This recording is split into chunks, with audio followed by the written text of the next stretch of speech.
ഗ്രീഷ്മത്തിലും വസന്തത്തിലും വേനലിലും, വർഷത്തിലും ശിശിരത്തിലും ഹേമന്തത്തിലും മലയാളി കേൾക്കുന്ന ശബ്ദം ഒന്നേ ഉള്ളൂ. അത് ഗാനഗന്ധർവൻ KG യേശുദാസിൻ്റെതാണ്.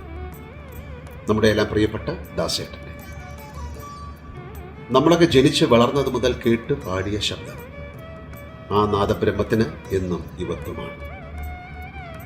സാഗരത്തിലെന്ന പോലെ ആ നാദബ്രഹ്മത്തിൻ്റെ തിരകൾ ഇങ്ങനെ അവസാനിക്കാതെ നമ്മുടെ മനസ്സിൻ്റെ തീരമണഞ്ഞുകൊണ്ടേയിരിക്കും, ഒരിക്കലും പുതുമ നശിക്കാതെ. ദാസേട്ടൻ്റെ ശബ്ദത്തിൽ ചില ഗാനങ്ങൾ എൻ്റെ സിനിമകളിൽ ചുണ്ടനക്കി പാടാനായി എന്നതാണ് സിനിമാ ജീവിതത്തിലെ എൻ്റെ മഹാസുഹൃതങ്ങളിലൊന്നായി ഞാൻ കരുതുന്നത്. ഇതൊക്കെ അപൂർവമായി മാത്രം സംഭവിക്കുന്നതാണെന്ന് ഞാൻ വിശ്വസിക്കുന്നു. നൂറ്റാണ്ടിൽ ഒരിക്കൽ മാത്രം ഉണ്ടാകുന്ന പ്രതിഭാസങ്ങളിൽ ഒന്നാണ് ദാസേട്ടൻ. അദ്ദേഹം ജീവിക്കുന്ന കാലത്ത് ജീവിക്കാനായതിൽ അഭിമാനമുണ്ട്.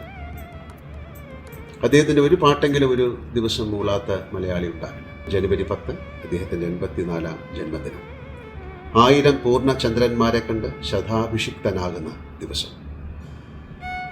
കാട്ടിലെ പാഴ്മുളം തണ്ടിൽ നിന്നും പാട്ടിൻ്റെ പാലാഴി തീർത്തവനെ.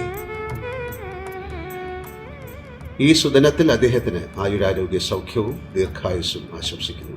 ഒപ്പം പ്രാർത്ഥനയും.